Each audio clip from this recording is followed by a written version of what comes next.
Hold on while I back out of here. So, I've made mention before about my mentors and how I had a few people that mentored me. And unfortunately, on the other side of things, I am really not much of a mentor. And I haven't mentored a whole lot of people directly. And I'm going to give a story of one person in particular that I did sort of mentor, or I should say that I feel I sort of mentored. This one of my good friends from school. We went to school together, and I still actually talk to this gentleman, so I'm not gonna slander his name too much. So when I was in school, when I was in college, I was, kind of dabbling in lawn care. I wasn't really doing a whole lot of properties. I had I had a couple of college professors that taught at my school, and I, worked for them a little bit off and on. But working with Charlie and some other people that I worked for at the time as just helpers, I really had a desire to get into this industry, and I really had a drive to succeed. And I thought, these people are empowering me. Maybe I can impart some of that drive to someone else. Well, there was a kid I went to school with. He's a few years younger than me. Actually, when he was his freshman year of college, I was a senior, and I was actually fixing to graduate. So we had I think one or two classes together. But he was a good. I felt he was a competent individual.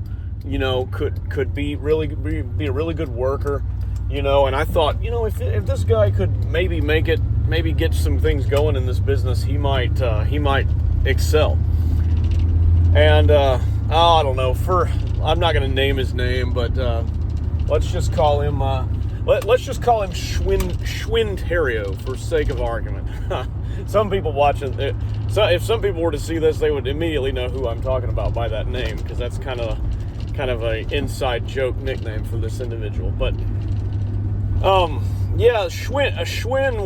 Schwinterio was very good at lawn care. I mean very good. He was, when it came to trim work, a lot of times, I would judge somebody's ability based on how good they could hold a string trimmer, and if I had a guy helping me and he wasn't very good, I'd have to be the string trim guy all day, and he could be the mow guy, and that's sort of, how it was. Well, this wasn't the case with this guy. He picked up a trimmer, and he was like that, proficient with it. He could string edge, he could string trim, he could cut a straight line, he could go around trees without tearing them up, he could make everything even. He was as good as me, if not better, on some days. There were some days, I'm not even going to lie, he was a better string trim guy than me. And that is not something I will say about very many people. I generally think I'm about the best string trim guy that I've encountered. But like the old saying goes, there's always someone better. And on some days, he was better than me.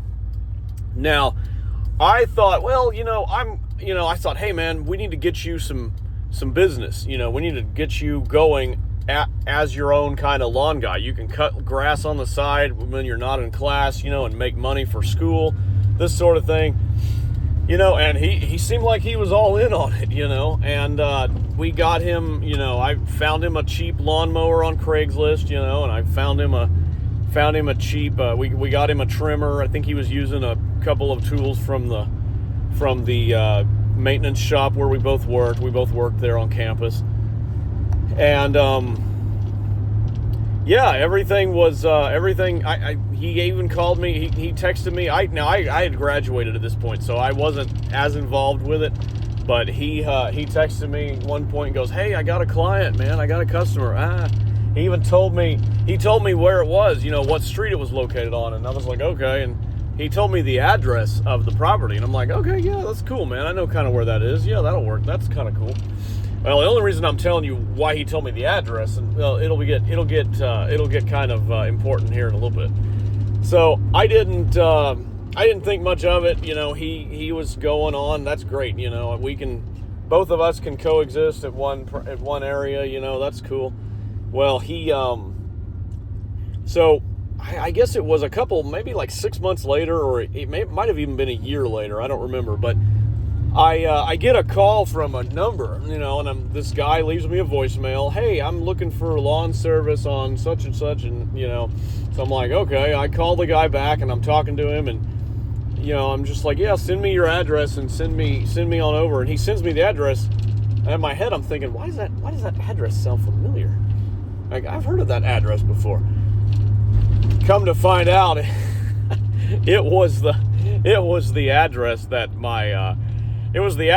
my college buddy had picked up. It was the property he picked up, his one client that he had. And I was kind of like, that's bizarre. I haven't talked to him in a while, but I don't know what happened. So I kind of reached out to him like, hey, what's up, man? By the way, I just picked up a yard you might be interested in knowing. It's a property. It's your property. This was your yard, man. Like, why am I doing this? Why did this guy call me? And he kind of was like, yeah, I kind of didn't want to do it as much after a while. And he kind of had not.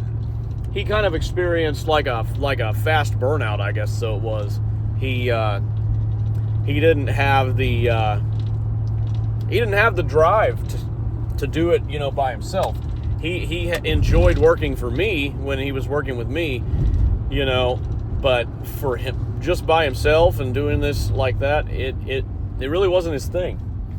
And I got, for a while, I thought about it like, man, I kind of failed a little bit as a mentor. But now, after all these years reflecting on it, 12 or so years of reflecting on this, that really wasn't the case. I didn't fail as a mentor. I just didn't understand at the time, and I didn't recognize that, not everybody has this drive. Not everybody has this desire and this, not everybody thinks of this work as their life's work and what they want to do. Not everybody has the desire to cut grass and do lawn care and do, maintenance like that long term. And, very few people I've met have my sort of tenacity and my sort of drive to succeed. It's almost like a sickness in a sense. Like I must be profitable, I must be productive. I must go out there and, perform. I have this desire in me to do, the work that I do. And, most people don't have that. And that's okay. Everybody finds value in something. And I haven't really mentored anybody else necessarily that way. Certainly not going out of my way to like try to find equipment for them and help them, make ads, ads on Craigslist, or help them with marketing or anything like that. This was almost like you could say it was like a one and done for me. And I mean, it's not like I would completely abandon the thought ever. It's just right now it's not a priority. I have other things to do, other things going on with my life. So, but yeah, that's a quick story time for today. I was thinking about that, thinking about the past, not too long ago, and thinking about work that I used to do with people that people that I still talk to but don't really work with in that regard. And this gentleman came to mind, and this situation, this funny little story came to mind. I didn't end up working for that guy for very long either. He wasn't a very great client. To be honest, if that same client were to call me, if that same person were to call me with that same job today, I would outright decline that job. That would be a Liam Shaw moment, if you must know. That would be a no moment for me, because the guy didn't want a lot of stuff done. He just wanted to cut every couple of months, clean up, and it's not really my thing. I prefer to keep people on schedule. And I guess it wasn't a failure on his part that he let that guy go. That guy was just a crappy client. So, yep, that's my story for this week. I don't know how many more I'll have coming up with the holidays here, because Thanksgiving's here in a few days, and we'll see what I can drum up here and remember for next time. Take it easy and see you later.